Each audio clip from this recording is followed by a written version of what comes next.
আসসালামু আলাইকুম। এই ভিডিওটা সরকারি দলে যারা আছেন, আমাদের জাতীয়তাবাদী দল বিএনপির প্রাইম মিনিস্টার থেকে শুরু করে নীতি নির্ধারক যারা আছেন তাদের উদ্দেশ্যে।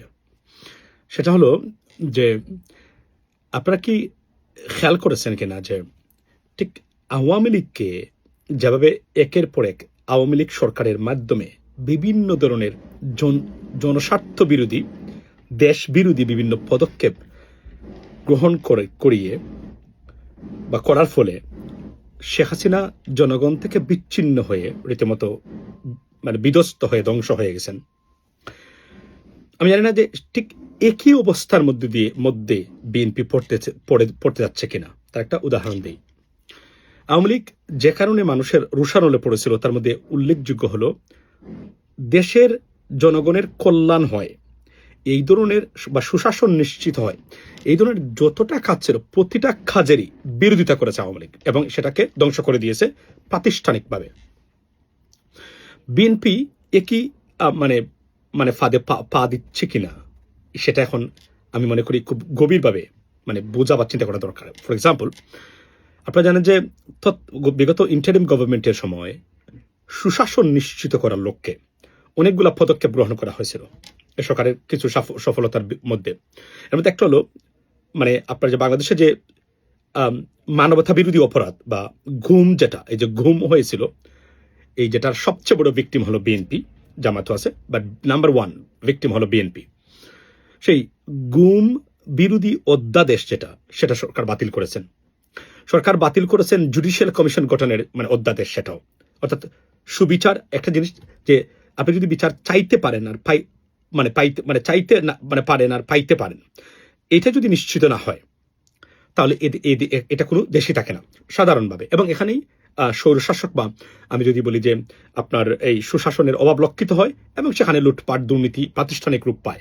কেননা বিচার বিভাগটাই গণতান্ত্রিক দেশের সবচেয়ে নাম্বার 1 চেক অ্যান্ড ব্যালেন্সের জন্য এবং অ্যাকাউন্টেবিলিটি এবং ট্রান্সপারেন্সির জন্য নাম্বার 1 প্রতিষ্ঠান। এবং কোনো দেশে যদি মানুষ বিচার চাইতে না পারে এবং পাইতে না পারে, সে দেশে আর জনগণের কোন অধিকার প্রতিষ্ঠা থাকে না, সারা পৃথিবীতে আমরা জানি। তো দেখলাম যে সরকার এক এক করে এগুলাকে রিজেক্ট করে এবং বাতিল করে দিচ্ছেন। এটা বিএনপিকে জনগণ থেকে বিচ্ছিন্ন করার প্রাথমিক প্রক্রিয়া শুরুমাত্র বলে আমি মনে করি। এটা কনসিকুয়েন্স আছে লং টার্ম, দেখবেন, অপেক্ষা করতে থাকুন। ঠিক একইভাবেই আওয়ামী লীগ আমি যদি বলি যে জনগণের বিষে পরিণত হয়েছিল। সেখানে আজকে আপনার এই কাজটা বিএনপির মাধ্যমে, প্রশ্ন হলো বিএনপির কাছ থেকে এমন জঘন্যতম ব্যবহার জাতিকে আশা করে কারা এগুলা করায়, কারা এগুলার নির্ধারণ করে দেয় যে গুম অধ্যাদেশ এটাকে বাতিল করতে হবে? এরা কারা?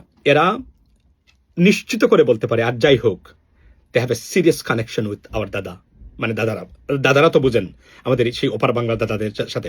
কেননা মনে রাখবেন, জুলাই সনদের বা চার্টারে জুলাইয়ের বিপ্লবের মাধ্যমে অর্জিত কোনো ভালো জিনিস দাদারা বা তারা দেখতে চান না বাংলাদেশ সরকার প্রতিষ্ঠা করেছে বা এটা প্রাতিষ্ঠানিক রূপ পেয়েছে, সেটারই প্রক্রিয়ার অংশ হিসাবে এই কাজগুলো এখন করা হচ্ছে।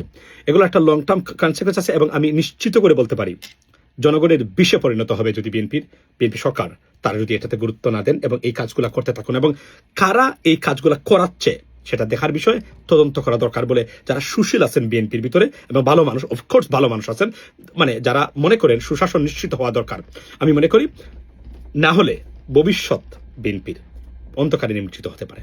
কেননা এগুলাই মানুষ চায়। মানুষ 54 বছরে তাকিয়ে আছে সুশাসনের কিছু লক্ষণ যেন সুস্পষ্টভাবে প্রাতিষ্ঠানিক রূপ পায় এবং এগুলার বিরুদ্ধে গিয়ে আপনি দাঁড়াবেন। এই দিন আর বাংলাদেশে নেই, অন্ততপক্ষে। ভালো থাকবেন, কথা হবে অন্য সময়।